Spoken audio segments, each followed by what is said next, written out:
Hi there and welcome along. The deepest parts of January are the perfect time to get out and prune your wisterias.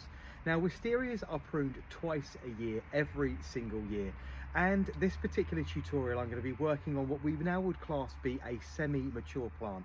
It's around 15 years old now and really starting to get itself established. I want to touch base with a few really important bits and pieces with wisterias because I know they are incredibly popular and cause people a huge amount of problems. However, get them right and you will end up with a really glorious display of flowers from the latter parts of April all the way through possibly to the end of June into the beginning of July. They will be simply dripping with lovely flowers, but if you get them wrong, they're going to swamp your structure and they're going to cause you no end of problems. First thing to bear in mind with a wisteria is its location in the garden. If you're planning on keeping it in a container, it really needs something really big. I have mine planted in a 4-foot round whiskey barrel as a way of actually containing its size, because obviously a thatched cottage like ours doesn't have a huge amount of space and is not particularly tall, so I want to keep it a little on the smaller side. They're much better, however, being grown in open soil. They need their heads very much in the sun, so on a south or west facing aspect. However, you can alleviate an awful lot of the stress your wisteria will go through if you actually plant its feet or its roots in the shade, so either on a north or east facing aspect, and actually train it around your property or wall or whatever it is you might be placing it onto to actually go into the sun. Then it's got the best of both worlds, so its feet in the shade and its head in the sun. The next thing to bear in mind when planting your wisteria is to make sure that you get the distance from the building that you're planting up against correctly. Concrete, render, stone and brick hold an awful lot of heat during the evenings and have a tendency to suck up a huge amount of moisture which actually dries the root systems out and actually causes them to scorch. You'll quite often see plants that are planted too close to the building wilting during the summer months, and it's really not very good for them at all. So you can do one of two things. You can plant their actual roots in the shade, or you can make sure that you plant the correct distance away from the building, a good 24 to 36 inches, a good 2 to 3 feet, to allow it a little bit of space and to create a nice root system before it actually gets caught up in that hot or dry atmosphere created by the foundations of the building you're planting up against.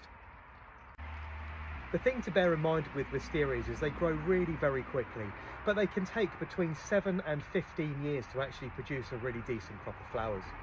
Make sure when you've planted your wisteria that you're focusing on a few stems. Less is certainly more, and you want a few stems dripping with flowers rather than completely swamping your structure or building. Make sure you don't skip the support stage as well at this particular point. As soon as the wisteria is in the ground and growing away, make sure that you put plenty of vine eyes into the building or structure you're planning to grow it up, and make sure you've got plenty of wires strained ready for the training.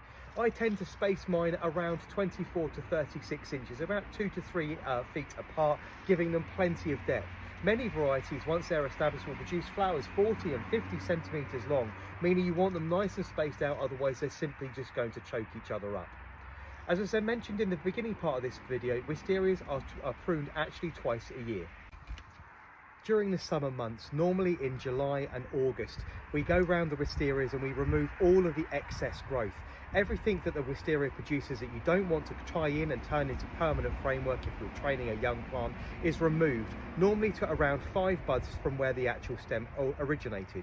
Now we're in the depths of the winter, the plant has dropped all of its leaves and started actually budding up for the season, and it's now we want to actually cut the stems back to around 2 buds from where they originated.